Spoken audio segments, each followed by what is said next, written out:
If not, Congress must act immediately. That is why Leader Jeffries and I are working together on legislation, which we will introduce, to stop unlawful meddling in the Treasury Department's payment systems. We must protect people's Social Security payments, their Medicare payments, tax refunds from any possible tampering by DOJ or any other unauthorized entities. Let's be very clear. DOJ is not a real government agency. It has no authority to make spending decisions. It has no authority to shut programs down or ignore federal law. To give DOJ a chokehold on Treasury payments is outlandishly dangerous. It's like putting a tiger into a petting zoo and then hoping for the best. It's impossible to overstate that this is playing with fire. The Bureau of the Fiscal Service, which oversees these Treasury Department payments, executes over 1 billion transactions a year worth $6 trillion. If these payments were ever intentionally or even accidentally halted or manipulated, it could paralyze our economy if we're not careful. One mistake, and people's Social Security benefits could freeze. Disability payments, aid to veterans, loans to small businesses, they could all be endangered. The Treasury Department is already using extraordinary measures to ensure we do not default on the debt. If DOJ's careless meddling caused us to default, it could trigger a worldwide financial crisis. This all begs an obvious question. What does DOJ really want with this data? What possible reason is there to give right-wing extremists people's Social Security payments, Medicare payments, and personal information? Will DOJ try to halt Social Security or Medicare or Medicaid payments? God forbid. God forbid.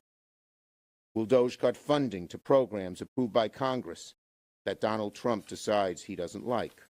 What about cancer research, food banks, school lunches, veterans aid, literacy programs, small business loans? How do we know DOJ won't use its access to the Treasury to enrich Donald Trump's billionaire friends? What if they go after business competition of DOJ's leadership? It is laughably naive to look at the wealthy billionaires who run DOJ and take them at their word that all they care about is efficiency. Give me a break. The Treasury Department must revoke DOJ's access to the Treasury payment system at once. We must halt this unlawful and dangerous power grab. DOJ has no business anywhere near the federal government's payment systems, nor America's private data. Senator Murray. Well, we're 2 weeks in, and it is already painfully clear this is the most corrupt administration in our history, and it's putting our economy, our government, and our most at-risk communities in serious jeopardy. In particular, we learned that Elon Musk now has access to the Treasury Department's most sensitive payment system, handling $6 trillion every year and managing nearly all federal disbursements. It's a system that contains extremely sensitive, personal, and commercial information. And I've been hearing from people across my state who are truly alarmed about what Musk and his associates having access to this system could mean for their data and for funding that they count on. Let's not mince words here. An unelected, unaccountable billionaire with expansive conflicts of interest, deep ties to China, and an indiscreet axe to grind against perceived enemies is hijacking our nation's most sensitive financial data systems and its checkbook so that he can illegally block funds to our constituents based on the slightest whim or wildest conspiracy. Funds, mind you, that Congress passed on a bipartisan basis. Some Republicans are trying to suggest that Musk only has viewing access to Treasury's highly sensitive payment system, as if that's acceptable either. But why on earth should we believe that, particularly when he is saying the exact opposite loudly and repeatedly for everyone to see.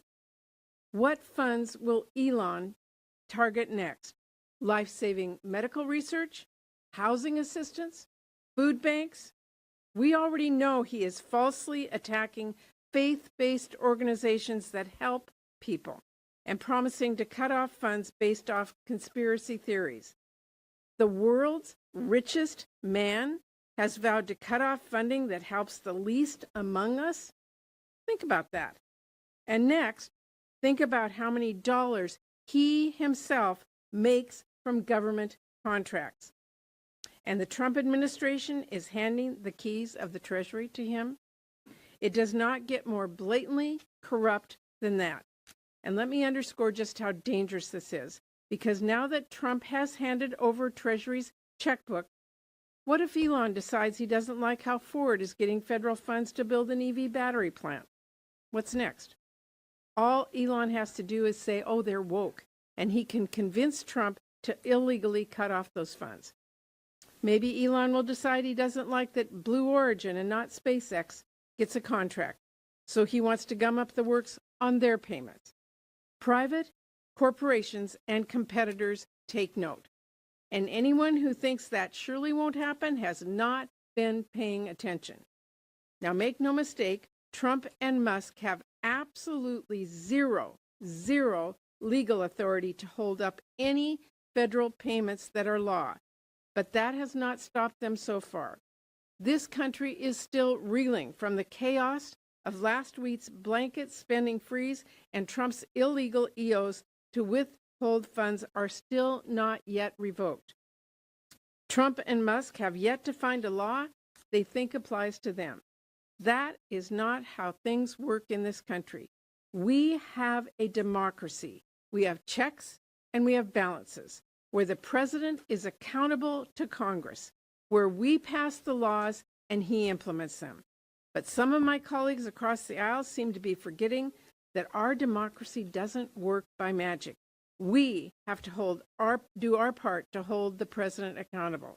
Our job is not to say yes to everything any president does, no matter how lawless or harmful. Democrats are pushing back with the tools that we have.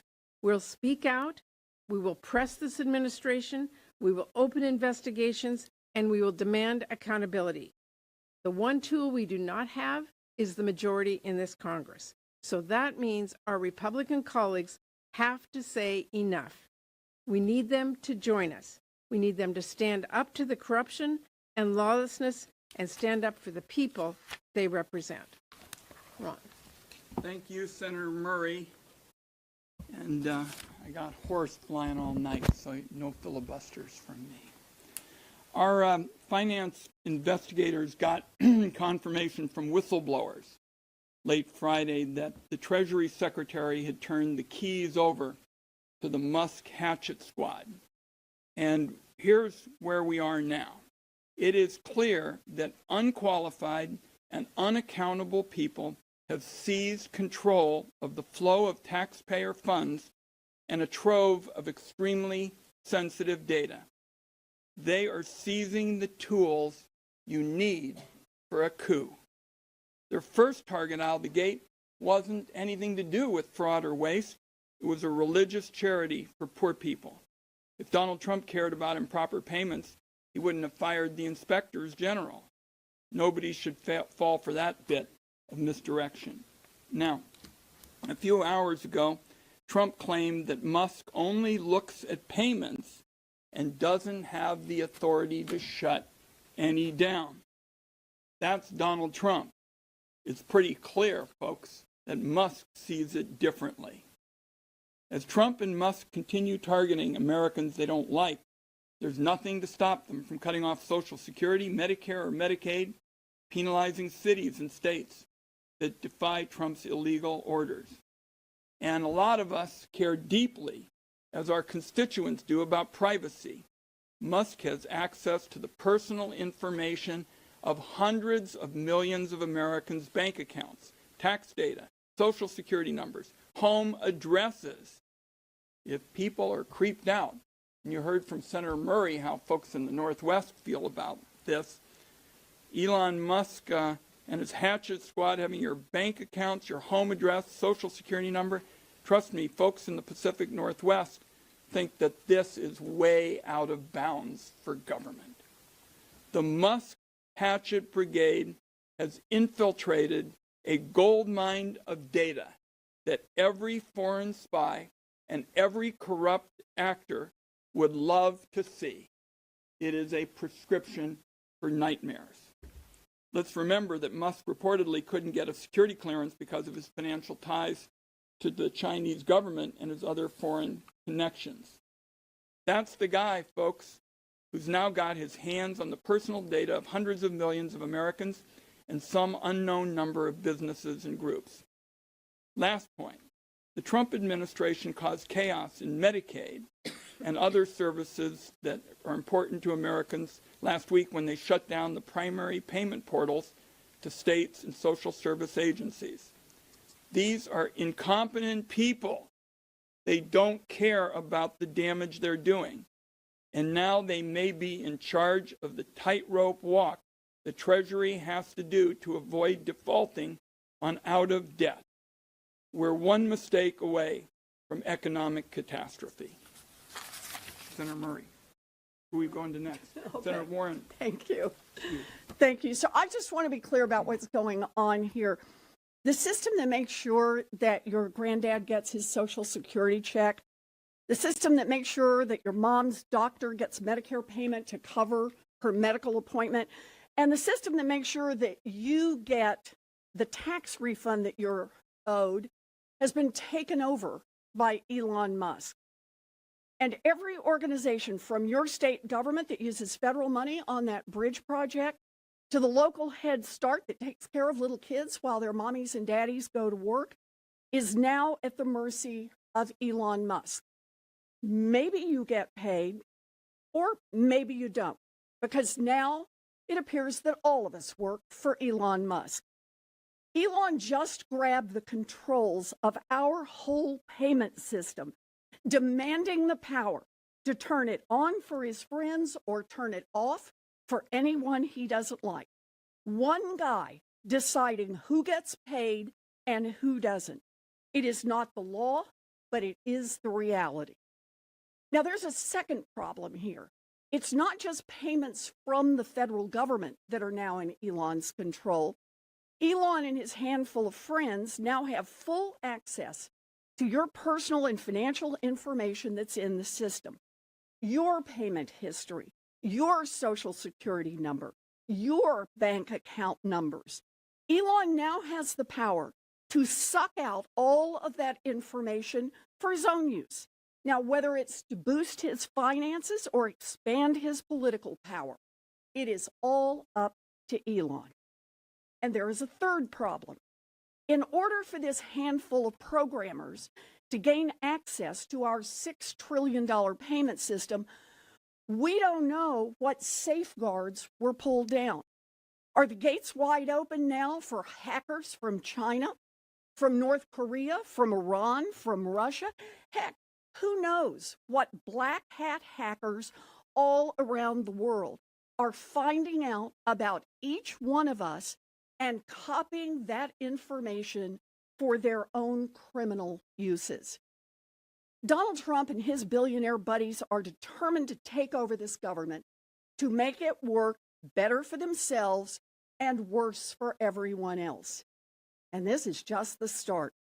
As we gear up for the tax fight, it will become even clearer that Trump will open the doors for his billionaires and giant corporations to find more ways to loot the government at your expense. Meanwhile, everyone else pays more for groceries, more for housing, more for prescription drugs, and more for health care. When unelected billionaires start ransacking our government offices, this is not business as usual. Nope, nothing is normal. We are living a nightmare created by Donald Trump and Elon Musk, and we need to wake up. We need to use every tool we have to fight back. And in the Senate, we can start by saying no to dangerous Trump nominees like Tulsi Gabbard and Russ Vought. That's it for me. Go ahead. I just want all of you to imagine yourself a foreign correspondent. How would you cover this if this were in South America or Central America or Sub-Saharan Africa? How would the coverage change? If you don't like an agency, if you don't like a spending provision, propose a bill, pass a law. That is so foundational to the American system of government that I don't want to race past this idea that you can wave away a federal law because you don't like it. And so it is both an outrage and an illegal act, but it also gives us some confidence, and the public should have some confidence. The law here is absolutely on the side of the American people being in control of taxpayer funds through the Congress. And so they are depending on some sort of sense of swagger and inevitability to storm into buildings and take over the servers and to run the databases and to relieve people of their duties. Like this is some hostile takeover of a tech company. This is your government. And you can hate parts of it and love parts of it and be neutral about other parts of it, but it's still your government. And the way a person expresses their views about spending is by electing a member of Congress who believes what they believe. And so if anyone in the Trump administration wants to modify the spending law that was enacted, you gotta come back to Congress and modify the law that was enacted. This is not some minor transgression. This is an illegal act. They stormed into buildings. They shut down agencies illegally. And sure, first it was USAID. But they are now systematically going into the Small Business Administration, the Department of the Treasury, and they will not stop until they believe they have total control over spending. And that's not the way the American system of government is supposed to work.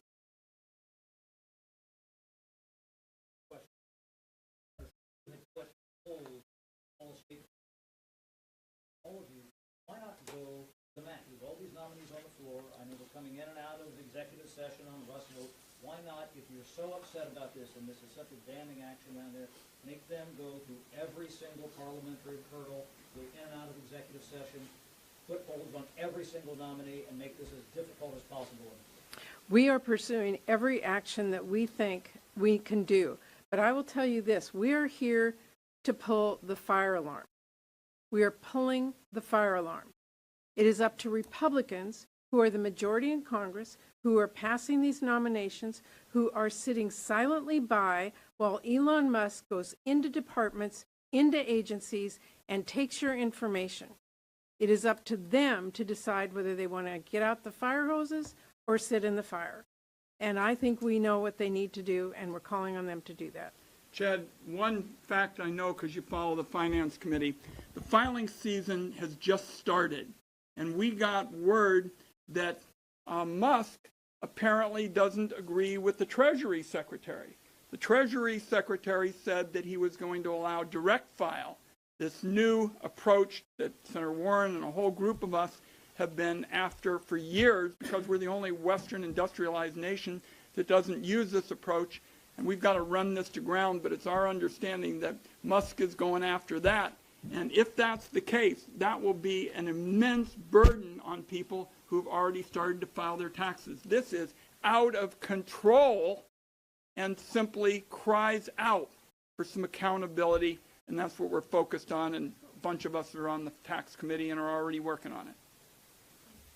Yes. Can you just expand on that a little bit? You are in the minority right now. You are fighting this through your communications, but what other steps can Democrats do to, like you say, pull the fire? Well, first of all, remember here we are, a week later, a week ago, the Trump administration illegally started impounding money that Congress in a bipartisan fashion had agreed to put into law. Within a few days, we had legal challenges to that in the courts, and every judge that has seen this, to my knowledge, has told them that this is illegal and that they need to start the payments again. I will, as an aside, tell you I spent the day on the phone with a number of my constituents who were calling who still don't have access to their funds. So we have an administration right now who doesn't believe the law applies to them. We will pursue this in the courts. We will demand that our counterparts in the Republican caucus also call on the president to follow the law.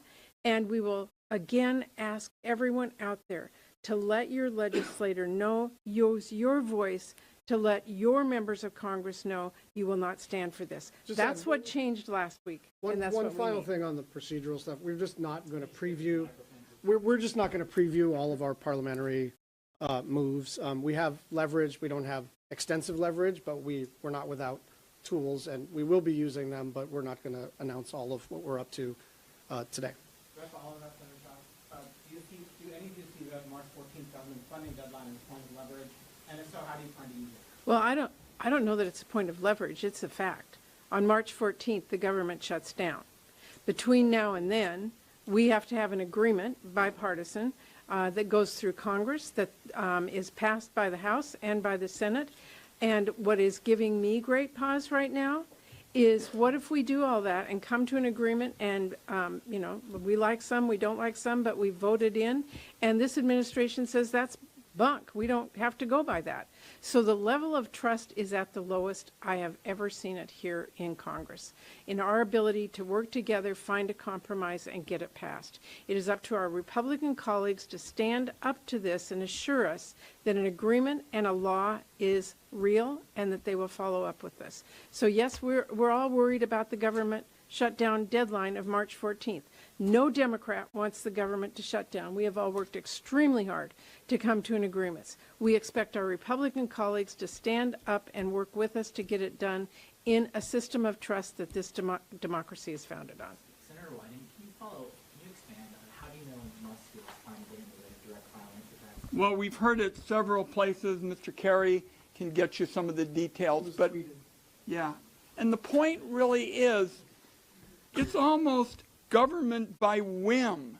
You know, we're used to rules and the opportunity for all sides to be heard. On the Finance Committee, we have worked on this for years and years, and we said we want to save $500-600 for the working guy. It is now the filing season, and based on what we've heard, essentially Musk, I guess, says he's now going to be Secretary of Treasury as well as everything else, because he's telling Bessent, you know, he's going to go in there.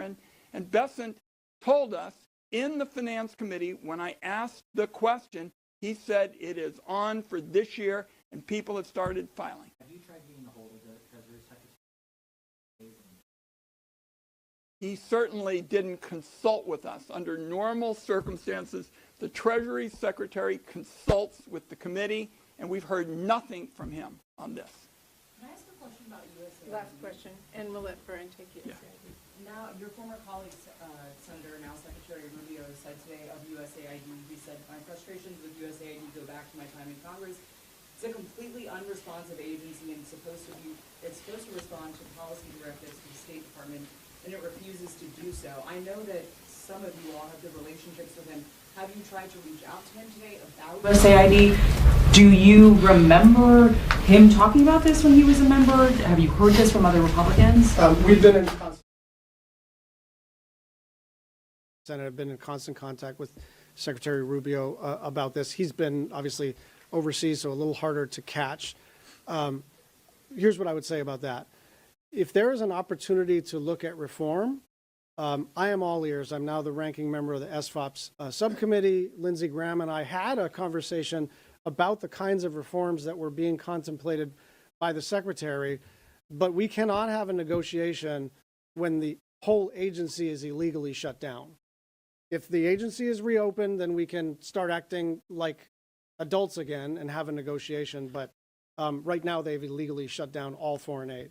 One other point of fact for you is we passed the Foreign Assistance Appropriations Bill in Congress last year. It was completely, everyone voted for it on a bipartisan basis. Across the board, every single member, no one raised any issues that you just stated. No one. And we had a full committee hearing and markup, and none of that was raised. Can I just ask one follow-up? I have heard from someone with USAID who's stationed abroad who has not been locked out of their systems. You're saying everything is shut down. Is that the case? I can't speak to individual employees. What I can tell you is that money is not flowing. I can tell you that medicine is not being delivered. I can tell you that there is medicine on the dock that was abandoned and spoiled. I can tell you that people are evacuating countries. I can tell you that there is an outbreak of Ebola in Uganda and Marburg virus in East Africa. And all of those programs are either completely shut down or hobbled to the point where people can't deliver aid. And it's not just about providing life-saving care. It's about maintaining stability overseas so that that instability doesn't visit us in the United States. Thank you all very much. Thanks.